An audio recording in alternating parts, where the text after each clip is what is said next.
إن الحمد لله نحمده ونستعينه ونستغفره ونعوذ بالله من شرور أنفسنا ومن سيئات أعمالنا من يهده الله فلا مضل له ومن يضلل فلا هادي له وأشهد أن لا إله إلا الله وحده لا شريك له وأشهد أن محمدا عبده ورسوله أرسله بالحق بشيرا ونذيرا وداعيا إلى الله بإذنه وسراجا منيرا يا أيها الذين آمنوا اتقوا الله حق تقاته ولا تموتن إلا وأنتم مسلمون يا أيها الناس اتقوا ربكم الذي خلقكم من نفس واحدة وخلق منها زوجها وبث منهما رجالا كثيرا ونساء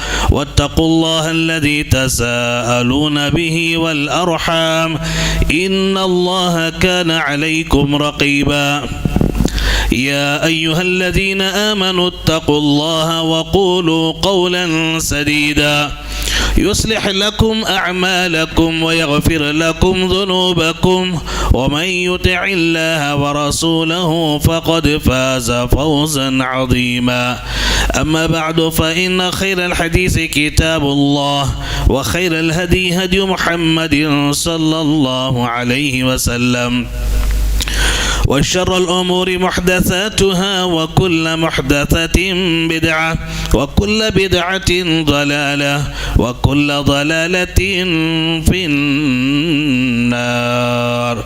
أعوذ بالله السميع العليم من الشيطان الرجيم. بسم الله الرحمن الرحيم.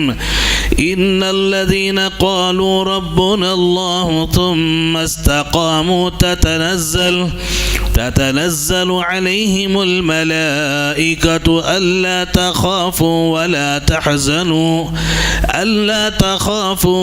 تحزنوا وأبشروا بالجنة التي كنتم توعدون. رب اشرح لي صدري ويسر لي أمري واحلل عقدة من لساني يفقهوا قولي. ساری تعریفیں، ہر قسم کی حمد و ثنا، کبریائی و بڑائی اس اللہ رب العزت کے لیے لائق اور زیبا ہے جو ہمارا اور اس ساری کائنات کا خالق اور مالک ہے. لاکھوں کروڑوں انگینی درود و سلام نازل ہو ہمارے اور آپ کے آخری نبی احمد مصطفیٰ محمد مصطفیٰ جناب محمد رسول اللہ صلی اللہ علیہ وسلم پر، جن کو اللہ رب العالمین نے اس ساری دنیا کے لیے آخری نبی، آخری رسول اور آخری پیغمبر بنا کر کے روانہ فرمایا. محترم حاضرین، نوجوان دوستوں، بزرگوں، معزز خواتین اسلام، خطبہ مسنہ کے بعد سورہ حامیم سجدہ کی آیت نمبر 30 آپ حباب کے سامنے پڑھی گئی ہے. آج کے خطبے میں انشاءاللہ اسی آیت کریمہ کی روشنی میں کچھ اہم باتیں آپ حباب کے سامنے رکھنے کی کوشش کر رہا ہوں. دعا کریں اللہ تعالیٰ سے کہ اللہ رب العالمین جو کچھ باتیں کہی اور سنی جاتی ہیں، اللہ تعالیٰ سب سے پہلے کہنے والے کو، پھر آپ تمام سننے والوں کو عمل کی توفیق عطا فرمائے. آمین یا رب العالمین. محترم حاضرین، اللہ کا بڑا شکر و احسان ہے، اس کا فضل تھا کہ رمضان جیسا مبارک مہینہ اللہ تعالیٰ نے ہم تمام کو عطا فرمایا. رمضان کا مہینہ جیسا کہ بارہا آپ نے رمضان کے مہینے سے پہلے بھی اور رمضان کے مہینے میں بھی آپ نے سنا کہ رمضان کا مہینہ جس کی زندگی میں آیا اور جس سے رمضان کا مہینہ ملا وہ انسان خوش نصیب انسان ہے. خوش نصیبی کی علامت ہے، یہ خوش نصیبی کی بات ہے جسے رمضان کا مہینہ ملا. اللہ تعالیٰ نے مجھے اور آپ تمام کو یہ رمضان کا مبارک مہینہ اور نیکیوں کا موسم بہار اللہ تعالیٰ نے ہمیں عطا فرمایا. اور اللہ رب العالمین کا یہ فضل رہا کہ پروردگار نے ہمیں صحت و عافیت کے عطا فرمائی. صحت و عافیت کے ساتھ، سلامتی کے ساتھ رمضان کے مہینے میں عبادتیں کرنے کا اللہ تعالیٰ نے موقع عطا فرمایا. تو اللہ تعالیٰ کا یہ حکم ہے، اللہ تعالیٰ نے قرآن مجید میں بیان فرمایا ہے اللہ تعالیٰ کی کوئی بھی نعمت ملنے کے بعد اس نعمت کا اللہ تعالیٰ کے دربار میں شکر ادا کرنا چاہیے. رمضان چونکہ ایک اللہ تعالیٰ کی جانب سے ایک انعام تھا اور سمجھو کہ ایک بہت بڑا تحفہ تھا مومنوں کے لیے, اللہ تعالیٰ نے ہمیں عطا فرمایا. کتنے احباب تھے جو تمنا کر رہے تھے, جن کی آرزوئیں تھیں, جنہوں نے پروگرام بنائے, منصوبے بنا رہے تھے رمضان کے مہینے میں ہم یہ عبادتیں کریں گے, فلاں کریں گے, لیکن رمضان کا مہینہ آنے سے پہلے دنیا سے رخصت ہو گئے. کتنے احباب تھے رمضان کے مہینے میں دنیا سے رخصت ہو گئے. کتنے احباب تھے بہت روزہ رکھنے کی کوشش کر رہے تھے, سب کچھ کر رہے تھے, حادثے کا شکار ہو گئے, ہسپتالوں کے اندر زیر علاج رہے. دیکھا اب ہم سب نے. تو میرے بھائیوں عبادت نہیں کر سکے جیسے وہ عبادت کرنا چاہ رہے تھے. اللہ تعالیٰ نے ہم تمام کو موقع دیا, صحت دی, تندرستی, عافیت, سلامتی عطا فرمائی. اللہ تعالیٰ نے روزے رکھنے کا موقع دیا, قرآن کی تلاوت کا موقع دیا, ذکر و اذکار کا موقع اللہ تعالیٰ نے دیا, راتوں میں جاگ کر قیام اللیل, لیلۃ القدر کو تلاش کرنے کا اللہ تعالیٰ نے موقع ہمیں دیا. یہ سارے کے سارے جو نیکیوں کے کام کے اللہ تعالیٰ موقع ہمیں دیے, اللہ تعالیٰ کے دربار میں سب سے پہلے اس کا شکر ادا کرنا چاہیے. قرآن مجید میں اللہ تعالیٰ نے 13ویں پارے سورہ ابراہیم میں اللہ تعالیٰ نے فرمایا لَإِن شَكَرْتُمْ لَأَزِيدَنَّكُمْ, تم اگر اللہ کے دربار میں اللہ کی نعمتوں کو پا کر شکر ادا کرو گے اللہ تعالیٰ مزید نعمتیں عطا کریں گے. تو پہلا اہل ایمان کے لیے, سارے مسلمانوں کے لیے پہلی ذمہ داری یہ ہے کہ رمضان کا مہینہ چونکہ سلامتی کے ساتھ عبادتوں کے ساتھ گزرا ہے, اللہ کے دربار میں سب سے پہلے شکر ادا کرنا چاہیے. اللہ تعالیٰ نے سورہ لقمان میں بھی اللہ تعالیٰ نے اس کا ذکر فرمایا اور کہا وَلَقَدْ آتَيْنَا لُقْمَانَ الْحِكْمَةَ, اللہ تعالیٰ فرماتے ہم نے لقمان کو حکمت دانائی عطا فرمائی. انشکر للہ, ہم نے ان سے کہا کہ اے لقمان تم اللہ کا شکر ادا کرو, اللہ کا شکر ادا کرو.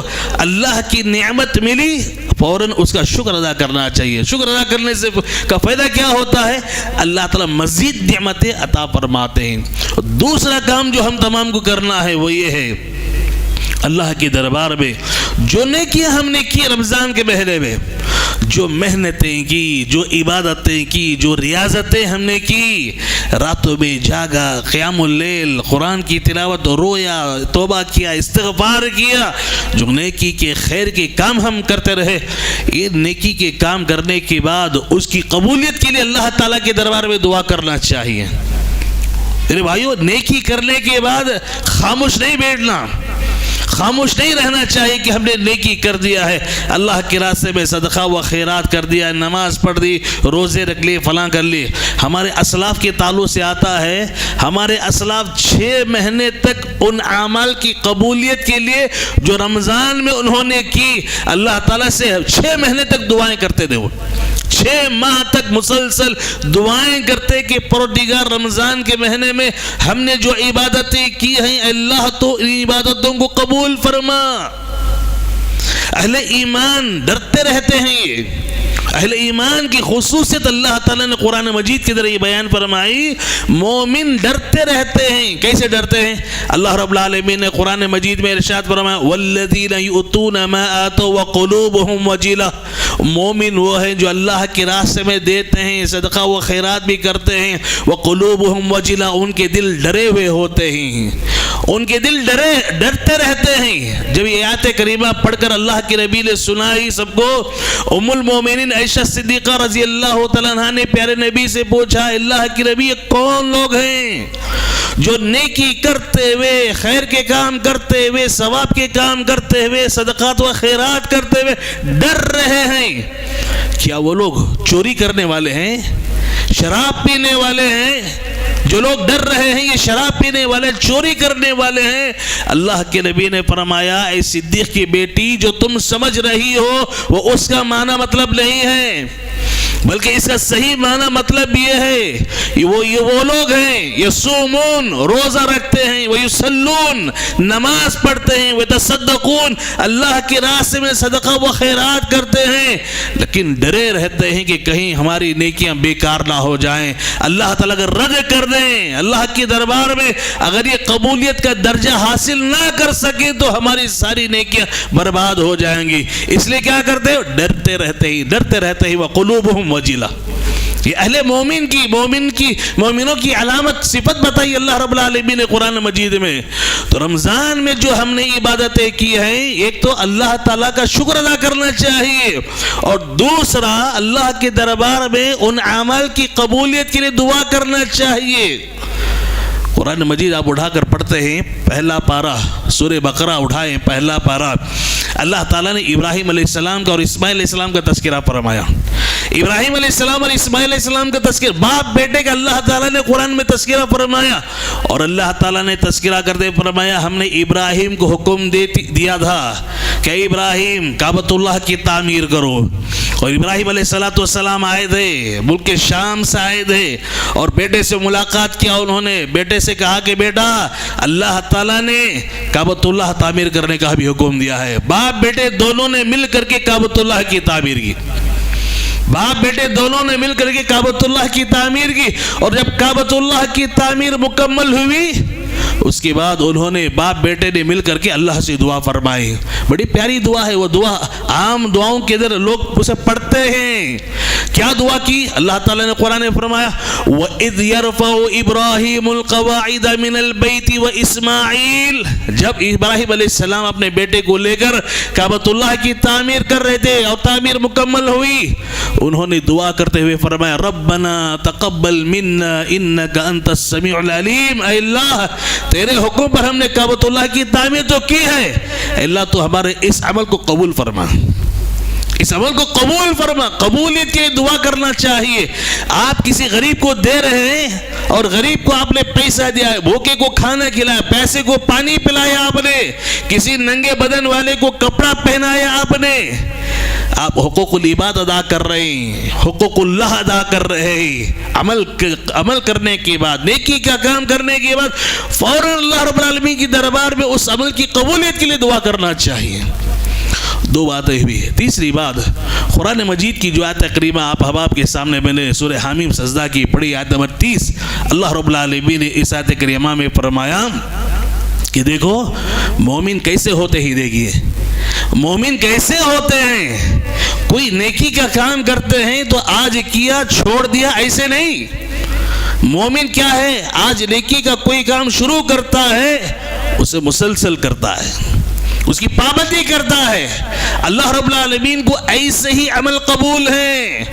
احب الاعمال الی اللہ ادومها وان قل، آپ نے فرمایا اللہ کے نزدیک محبوب عمل وہ ہیں جو مسلسل کیے جائیں، ہمیشہ کیے جائیں، پابندی سے کیے جائیں، مسلسل کیے جائیں، اس میں تسلسل ہونا چاہیے، مداومت ہونی چاہیے، ہمیشگی ہونی چاہیے۔ اللہ کو ایسا عمل قبول ہے، ایسا نہیں کہ آج جوش میں آ گئے، آج عمل کر لیا کل چھوڑ دیا، آج کوئی پریشانی آئی آ کر جو ہے مسجد میں پہلی صف میں کھڑے ہو گئے اور اس کے بعد سے پھر مسجد سے غائب، کوئی بیماری آ گئی رونے لگے اس کے بعد پھر رونا بند اللہ تعالیٰ کے دربار میں، نہیں، ایسا نہیں۔ آپ کوئی بھی نیکی کا کام کر رہے ہیں، آپ کوشش یہ کریں کہ اسے مسلسل کریں، اگرچہ کہ وہ تھوڑا عمل کیوں نہ ہو، مختصر کیوں نہ ہو۔ آپ رات میں اٹھ کر نماز پڑھ رہے تھے رمضان کے مہینے میں، گھر بار کو چھوڑ کر کے مسجدوں میں آ کر کے راتوں میں جاگنا، لیلۃ القدر کو تلاش کرنا، رات میں 2 بجے 3 بجے 4 بجے بنگلور میں ایک مسجد ہے چھوٹی چار مینار، 12:30 بجے قیام اللیل شروع ہوتا، وہاں 12:30 12:30 بجے، اور ختم کب ہوتا ہے؟ 3:40 کو جو ہے قیام اللیل ختم ہوتا ہے۔ 2 رکعت، پہلے 2 رکعت 40 پر 2 منٹ، 40 پر 3 منٹ کے ہوتے ہیں، 2 رکعت۔ میرے بھائیو یہ پورے قیام اللیل میں 8 رکعت میں 2.5 پارہ قرآن، نوجوانوں کی تعداد لوگ آپ سنے تو تعجب کریں گے، کیا مولوی صاحب یہاں 2 منٹ زیادہ ہو گئے تو امام صاحب کو بولتے کیا بھی قیام لمبا کر دینا، پیروں میں درد آ رہا ہے. وہاں حالت یہ ہے کہ نوجوان طبقہ امام صاحب کے پیچھے بیٹھنے کے لیے قیام اللیل میں 11 بجے آ کر بیٹھا ہوا ہے. کم عمر کے 18 سال 20 سال 22 25 سال کے، پوری مسجد بھری ہوئی ہے رات میں. تعجب کریں گے آپ، پوری مسجد کا اگر جائزہ لیں گے 95 میں بتا رہا 97% نوجوان، بوڑھے لوگ 60 سال کے 70 سال کے 3% نظر آئیں گے بس، اس میں بھی چند احباب کرسیوں پر بیٹھے ہوئے نظر آئیں. میں آپ سے یہی گزارش کر رہا ہوں، راتوں میں جب رمضان کے مہینے میں وہ جوش، وہ جذبہ عبادت کرنے کا، جاگنے کا، قیام اللیل کا، دعا کرنے کا، قرآن پڑھنا، لیلۃ القدر کو تلاش کرنا، جب آپ راتوں میں اتنی محنت کر رہے تھے، آپ اٹھیے، عام دنوں میں بھی اٹھیے، آپ کم سے کم 2 رکعت پڑھیے. آپ کم سے کم 8 رکعت نہیں پڑھ سکتے آپ، اتنا لمبا قیام نہیں، کم سے کم 2 رکعت آپ پڑھیے. آپ سحری کے لیے اٹھتے تھے نا، اب وہ اٹھیے، وہ اس وقت میں اٹھیے، 2 رکعت نماز پڑھے، پابندی سے پڑھیے اسے. اللہ رب العالمین کو ایسا عمل بہت پسند ہے.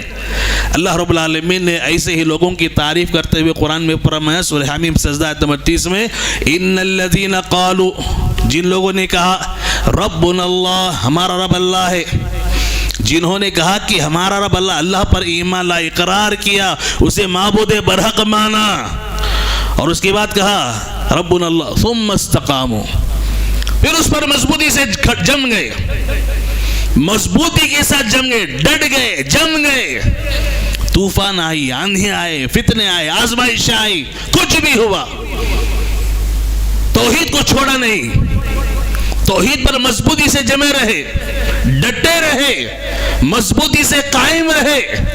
فرمایا اللہ رب العالمین نے جو لوگ اللہ سے وعدے کرتے ہیں، رمضان میں وعدے کیے نا، ہم روئے نا اللہ کے دربار میں، اللہ نہیں ہم سے غلطیاں ہو گئی، گناہ ہو گئے، رات کے اندھیرے میں دن کے اجالے میں چھوٹے بڑے گناہ ہم سے ہو گئے، اللہ تو معاف کر دے، معاف کر دے، روئے، آئندہ غلطیاں نہیں کریں گے، سستی نہیں کریں گے، کاہلی نہیں کریں گے، نمازوں کی پابندی کریں گے، تیرے حکام پر عمل کریں گے. وعدے جو کرے ان وعدوں کو پورا کرنا ہے، ان وعدوں کا لحاظ ہمیں رکھنا ہے، اور سال کے بقیہ 11 مہینوں میں اس پر عمل کرنا ہے، ان وعدوں کا پاس و لحاظ ہمیں رکھنا ہے.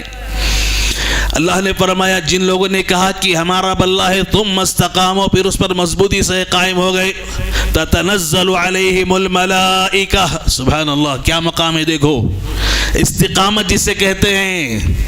استقامت سفیان ثقفی رضی اللہ تعالیٰ پیارے نبی صلی اللہ علیہ وسلم کے پاس ہے. اگر انہوں نے کہا کہ اللہ کے نبی مجھے ایسی بات آپ بتائیے، ایسی بات آپ مجھے بتائیے، پھر اس کسی سے سوال کرنے کی ضرورت نہ پڑے مجھے. پیارے نبی نے بولا قل آمنت باللہ، کہو کہ میں نے اللہ پر ایمان لایا. قل آمنت باللہ، کہو میں اللہ پر ایمان لایا. ثم استقم، پھر اس پر مضبوطی سے جم جاؤ، مضبوطی سے جم جاؤ. آزمائشیں کچھ بھی آ جائے، اللہ پر سے ہمارا ایمان ہٹنا نہیں چاہیے. مضبوطی سے، استقامت اسے کہتے ہیں. میرے بھائیو، جو لوگ عبادت رمضان میں کرتے رہے، اس پر جو اگر قائم رہے، بقیہ 11 مہینوں میں بھی اس پر مضبوطی سے جمے رہے، نمازوں کی پابندی رمضان میں کی، بقیہ 11 مہینوں میں بھی نماز کی پابندی کر رہے، رمضان کے مہینے میں فرض روزے رکھے، بقیہ 11 مہینوں میں نفل روزوں کا اہتمام ہو رہا ہے. پیر کا دن، جمعرات کا دن کا روزہ اللہ کے نبی رکھتے تھے، چاند کی 13 14 15 تاریخ کا روزہ اللہ کے نبی رکھتے تھے، عرفہ کا روزہ اللہ کے نبی رکھتے تھے، عاشورہ کے روزے اللہ کے نبی رکھتے تھے. یہ روزوں کا اہتمام. قرآن کی تلاوت رمضان میں کر رہے تھے، بقیہ 11 مہینوں میں بھی اس کا اہتمام ہونا چاہیے. رمضان کے مہینے میں رونا اللہ کے دربار میں، توبہ استغفار کا اہتمام کر رہے تھے، بقیہ 11 مہینوں میں بھی اللہ رب العالمین کے دربار میں توبہ استغفار کا اہتمام ہونا چاہیے. تو جو لوگ یہ اس طرح کی پابندی کرتے ہیں، اللہ نے فرمایا تتنزل علیہم الملائکہ، اللہ تعالیٰ کی جانب سے خصوصی فرشتوں کا ان پر نزول ہوتا ہے. خاص فرشتے اللہ تعالیٰ بھیجتے ہیں. کب؟ موت کے وقت میں، جب روح نکلنے والی ہوتی ہے. روح نکلنے والی ہوتی ہے، ملک الموت آ رہے ہیں ابھی روح نکالنے کے لیے، اور اس سے پہلے ہمارے عمل کے حساب سے فرشتے روح کو لے جانے کے لیے آئے ہوئے ہیں۔ جن کا انتقال ہوتا ہے نا، آپ دیکھیے، آپ جن کا انتقال اگر قریب کبھی آپ رہے ہوں، کبھی کسی کا انتقال آپ کی آنکھوں کے سامنے ہوا ہے، آپ دیکھا ہوگا کہ بالکل آخری وقت میں جو ہے آدمی کی نگاہیں کبھی جو ہے چھت پر ٹک جاتی ہے، کبھی دروازے پر، کبھی دریچے کے پاس، کبھی کدھر ایک جگہ پر ٹک جائے۔ وہ کیا ہے؟ وہ ملک الموت کو دیکھ لیتے ہیں، وہ اس کے بعد ان کی زبان نہیں کھلتی، بند۔ میرے بھائیو، ایسے وقت میں اللہ رب العالمین کیا کرتے ہیں؟ تتنزل علیہم الملائکہ، کچھ فرشتوں کو بھیجتے ہیں فوراً، اور فرشتے آتے ہی کہتے ہیں اللہ تخافوا ولا تحزنوا وابشروا بالجنہ۔ تین چیزیں ان کے سامنے بیان کرتے ہیں، تین باتیں وہ فرشتے آ کر تین خوشخبریاں دیتے ہیں۔ کیا کہتے ہیں؟ اللہ تخافوا، اللہ آگے کے مراحل کو یاد کر کے اب ڈرنے کی کوئی ضرورت نہیں ہے۔ آگے کے مراحل کو، قبر کا مرحلہ کیسے ہوگا اور وہ کیسی زندگی، کیا ہوگا، فلاں ہوگا، نہیں، اب ڈرنے کی کوئی بات نہیں ہے۔ کیوں؟ آپ دین پر جمے رہے ہیں نا، استقامت تم نے اختیار کی، مضبوطی سے دین پر جمے تھے۔ پہلی خوشخبری کیا ہے؟ اللہ تخافوا۔ اب اس کے بعد کے مراحل کو یاد کر کے ڈرنے کی کوئی بات نہیں، ڈرنے کی کوئی بات نہیں ہے۔ ولا تحزنوا، بیوی بچوں کو جو چھوڑ کے جا رہے ہیں نا، آدمی دنیا میں کیا کہتا ہے؟ ارے میرے چھوٹے چھوٹے بچے ہی جی، مر گیا تو کون دیکھے گا بچوں کو، میرے گھر والوں کو کون، میرا گھر کیسا چلے گا، میرے بچوں کا کیا ہوگا۔ ہر انسان یہی فکر کرتا ہے بچوں کے تعلق سے، میں چلے گا تو کون دیکھے گا، کون میرے بچوں کی تعلیم، ان کے کھانے پینے رہنے سے ان کا کون دیکھ بھال کون کرے گا۔ فرشتے کہتے ہیں اللہ تخافوا ولا تحزنوا، آگے کے مراحل کو یاد کر کے ڈرنے کی کوئی بات نہیں ہے۔ اور اپنے بچوں کو جو چھوڑ کے جا رہے ہو، چھوٹے چھوٹے بچوں کو، گھر والوں کو جو چھوڑ کے جا رہے ہو، اب غم کرنے کی کوئی ضرورت نہیں ہے۔ جو ایمان والے ہوتے ہیں، توحید پرست ہوتے ہیں، اللہ والے ہوتے ہیں، ان کے گھروں کی حفاظت کی ذمہ داری اللہ رب العالمین لیتے ہیں، اللہ تعالیٰ لیتے ہیں، اللہ انتظام کر دیتے، اللہ راستے پیدا کر دیتے۔ بچوں کی حفاظت، ان کی تعلیم، ان کی تربیت، کھانا، سب کچھ اللہ کی ذمہ ہے۔ اب ڈرنے کی، غم کرنے کی کوئی بات نہیں۔ وَابْشِرُوا بِالْجَنَّةِ، اور تیسرا پیغام سناتے ہیں جنت کی۔ اللہ تعالیٰ نے تو یہ بشارت دی ہے، تم یہاں سے جنت میں داخل ہونے والے ہو۔ سبحان اللہ، کیا مقام ہے میرے بھائیوں، کتنا بڑا مقام ہے ان لوگوں کا جو دین پر قائم رہتے ہیں، مضبوطی سے جمے رہتے ہیں، اور مرتے دم تک اس پر قائم رہتے ہیں۔ کوشش یہ کرو، آپ رمضان میں جو ماحول تھا وہ ماحول ہماری زندگی میں ہمیشہ ہونا چاہیے، ہمیشہ ہونا چاہیے۔ کوشش یہ کرو، آپ جیسے نمازوں کے لیے آپ دوڑ کر آتے تھے، آپ تجارت کر رہے تھے، آپ آفس میں تھے، ضرور آفسوں میں تھے، کاروبار کر رہے تھے، دکان میں تھے، سب کچھ سے۔ آپ رمضان میں کیا کرتے؟ اذان کا وقت ہوتے ہی آپ جلدی اپنے کاموں سے فارغ ہو کر مسجد کو آ جاتے، مسجدیں بھر جاتی تھی، فجر کی نماز میں مسجدیں بھر جاتی تھی، ہاں جگہ نہیں ملتی تھی لوگوں کو۔ ظہر کی نماز میں مسجدیں بھری رہتی ہیں، تراویح میں سبحان اللہ پوری مسجد بھری ہوئی ہے۔ حالانکہ وہ کون لوگ ہیں نماز پڑھنے والے؟ وہی محلے کے احباب ہیں، گھر وہی ہیں، وہی لوگ عام دنوں میں عشاء کی فرض نماز کو نہیں آنے والے، تراویح کے لیے دوڑ کر آ رہے ہیں، دکان بند کر کے آ رہے ہیں، پلاننگ کر کے آ رہے ہیں، میں پہلے جا رہا ہوں، میں تراویح پڑھ کے آ جاتا ہوں، بعد میں تم فلاں مسجد کو چلے جاؤ تراویح پڑھنے کے لیے۔ اتنا اہتمام ہو رہا ہے میرے بھائیوں، کتنا پیارا ماحول تھا رمضان کے مہینے میں۔ اللہ تعالیٰ کی برکتیں، سبحان اللہ، گھروں میں برکتیں، تجارتوں میں برکتیں، ہمارے رزق میں برکتیں، اور مسجدوں کے اندر برکتیں، ہر جگہ برکت کا ماحول۔ اگر اللہ کی عبادت کا وہی ماحول رہا، قسم اللہ کی، سال کے 12 مہینے بھی یہ برکت ایسی رہیں گی، سال کے 12 مہینے میں بھی برکتیں ویسی رہیں گی۔ لیکن ہمارا رویہ کیا ہوتا ہے؟ ہم رمضان میں جو جوش جذبہ ہم دکھاتے ہیں، رمضان کے جاتے ہی وہ جوش جذبہ ختم ہو جاتا۔ میرے بھائی، یہ استقامت اسے نہیں کہتے، اسے منافقت کہتے ہیں. کیا کہتے ہیں؟ واضح اگر میں بولوں اسے منافقت کہتے ہیں. یہ رمضان کے مہینے میں اتنا جوش جذبہ اور رمضان کا مہینہ گزرتے ہی مسجد کو ویران کر دینا یہ کسی مسلمان کے لیے لائق نہیں ہے, سچے مسلمان کے لیے لائق نہیں. آپ کو 2-3 مثالیں میں دوں گا اور بات کو آگے بڑھاؤں گا, وقت بڑی تیزی سے گزر رہا ہے. دیکھیے اللہ کے نبی کے صحابہ پیارے نبی ایک مرتبہ بولے اب میں آج خطبہ دے کر گیا, آئندہ جمعہ کوئی اور آئیں گے, رمضان میں کوئی آ کر خطبہ دیے, بار بار نماز کے تعلق سے ابھار دے, پھر بھی ہمارا ماحول کیا ہے؟ سستی کاہلی کا ہے. جمعہ میں جلدی آنے کا اللہ کے نبی نے حکم دیا. قرآن میں اللہ نے فرمایا یا ایھا الذین آمنوا اذا نودی للصلاۃ بیوم الجمعہ فاسعوا الی ذکر اللہ وذروا البیع. اللہ نے فرمایا جمعہ کے دن کیا کرو؟ جلدی کرو, اذان ہوتے ہی دوڑ کر آؤ, کاروبار سب چیز بند ہو جانا چاہیے, مسجد میں حاضر ہونا چاہیے. خطیب کے ممبر پر چڑھنے سے پہلے مسجد میں آ جانا چاہیے. کس کا حکم ہے یہ؟ اللہ کا حکم ہے. یہ کسی کمپنی کے اونر کا حکم ہو تو کیا کرتے لوگ؟ 9 بجے آ جانا, 9:01 اندر آئے تو انٹری نہیں بولے تو کیا کرتے؟ 15 منٹ پہلے باہر آتے وہاں. یہ اللہ کا حکم ہے, یہ خالق اور مالک کا حکم ہے. ساری کائنات کو چلانے والا, ساری کائنات اس کے قبضے میں, وہ جو چاہتا ہے وہ ہوتا ہے. ایسے خالق اور مالک کا حکم ہے پہلے آؤ. لیکن ہماری حالت کیا ہے؟ ہم جمعہ کی تیاری کب کرتے ہیں؟ 12 بجے. اب جمعہ کا خطبہ شروع ہونے کے لیے آدھا پونا گھنٹہ ہے, چلو جلدی نہانے کے لیے جاؤ, جلدی تیاری کرو, فلاں کرو. نہیں, جمعہ کی تیاری فجر سے ہونی چاہیے. فجر کی نماز کے بعد سے جمعہ کی تیاری ہونی چاہیے اور جلد سے جلد مسجد میں حاضر ہونے کی کوشش کرنا چاہیے. فضائل اللہ کے نبی نے بیان, ایک مرتبہ اللہ کے نبی نے بیان کر دیا, صحابہ نے زندگی بھر اس پر عمل کیا. زندگی بھر صحابہ نے عمل کیا. حضرت عبداللہ بن عمرو بن عاص رضی اللہ تعالیٰ عنہ, ان کے تعلق سے اللہ کے نبی کو رپورٹ ملی کہ وہ رات میں قیام کم کرتے ہیں, رات کی نماز, تہجد کی نماز کبھی پڑھتے ہیں کبھی نہیں پڑھتے. میں بھی آپ بھی جائزہ لیں, میں بھی آپ بھی اپنا جائزہ لیں, محاسبہ کریں کہ رمضان چھوڑ کر کے غیر رمضان میں بقیہ 11 مہینوں میں ہمارے تہجد پڑھنے کا ماحول کیا ہے؟ کب اٹھتے ہیں نماز پڑھنے کے لیے؟ کتنا اہتمام ہم کرتے ہیں؟ بزرگ احباب کتنا اٹھتے ہیں؟ کیونکہ بڑے گھر کے اگر اٹھیں گے تو گھر میں ماحول بنتا ہے. گھر کے بڑے اگر اٹھے نا تہجد کے لیے, اس کا اثر بیوی پر ہوتا ہے, بچوں پر ہوتا ہے, گھر میں ماحول بنتا ہے. گھر کا بڑا ہی اگر سوتا رہے, گھر کے اندر دینداری کہاں ہے کہ ماحول کیسے بنے گا؟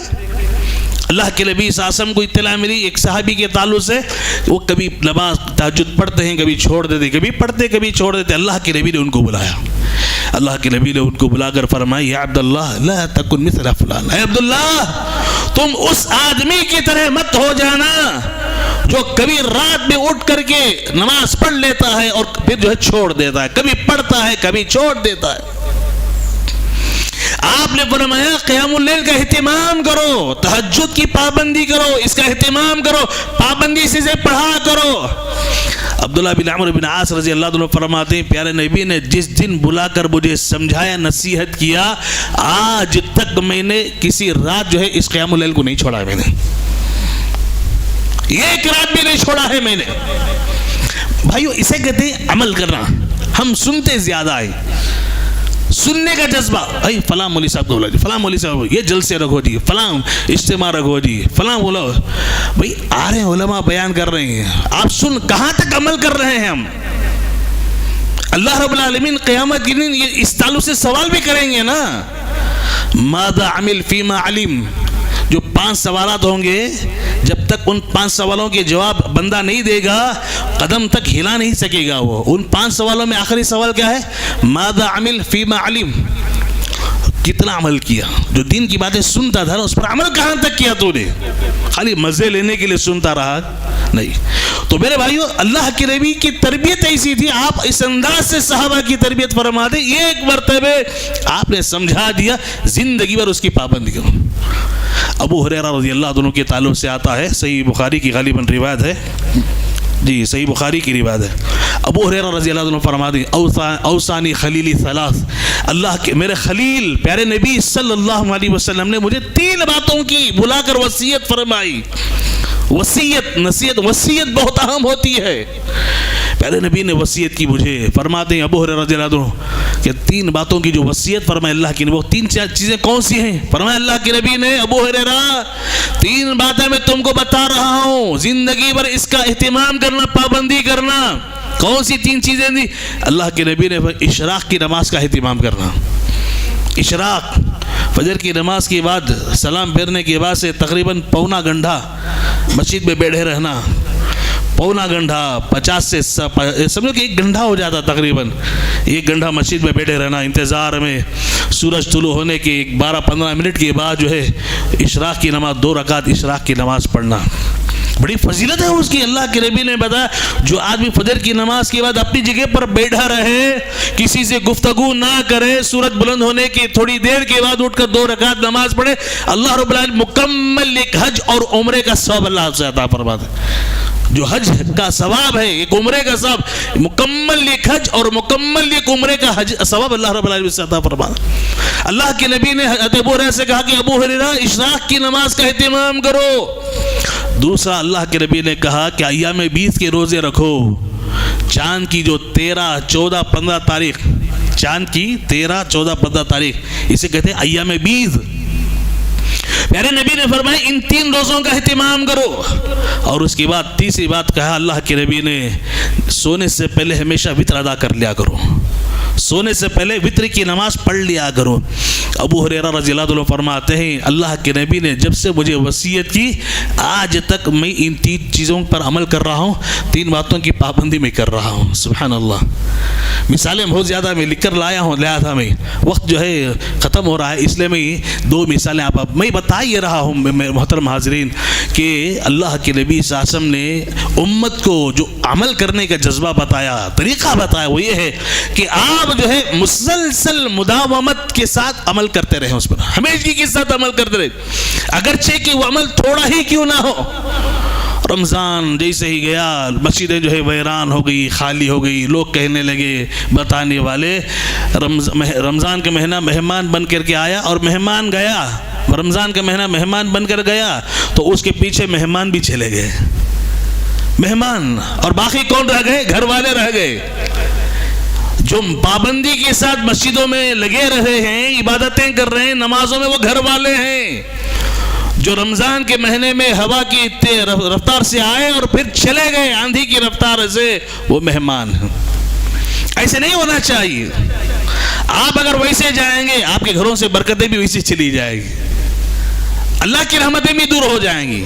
اس لیے کہ اللہ کا اصول ہے فَاذْكُرُونِي أَذْكُرْكُمْ, تم مجھے یاد کرو میں تم کو یاد کرتا ہوں.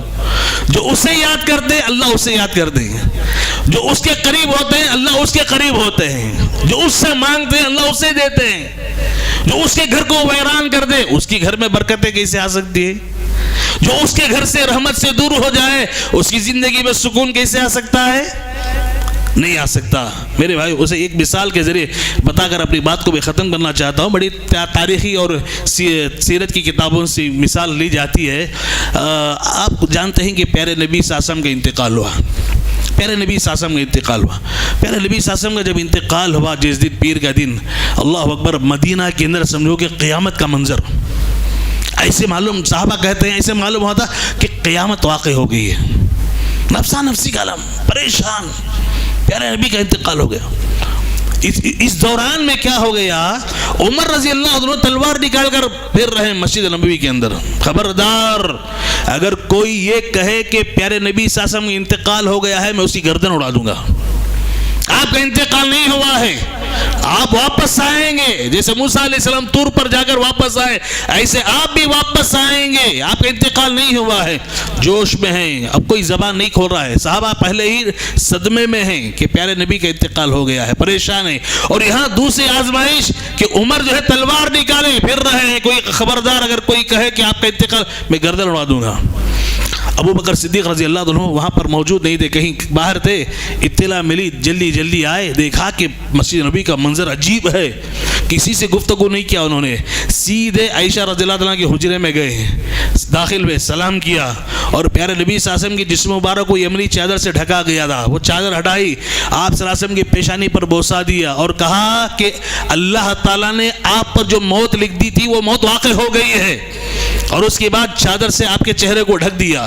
مسجد نبوی کے اندر آئے، مسجد نبوی کے اندر آ کر کے حضرت عمر سے کچھ خطاب نہیں کیا، منبر پر چڑھ گئے اور کھڑے ہو کر کے انہوں نے جو خطبہ دیا، سبحان اللہ کیا پیارا خطبہ دیا، انہوں نے کہا خطبہ دیتے ہوئے، من کان یعبد محمدا فإن محمدا قد مات ومن کان یعبد اللہ فإن اللہ حی لا يموت، کہا کہ جو آدمی آج تک محمد صلی اللہ علیہ وسلم کی بندگی کرتا تھا، عبادت کرتا تھا، وہ کان کھول کر سن لے کہ آپ کا انتقال ہو گیا ہے، اور جو آدمی آج تک اللہ رب العالمین کی بندگی کرتا رہا وہ کان کھول کر سن لے کہ اللہ تعالیٰ کی ذات ہمیشہ سے اور ہمیشہ رہنے والی ہے۔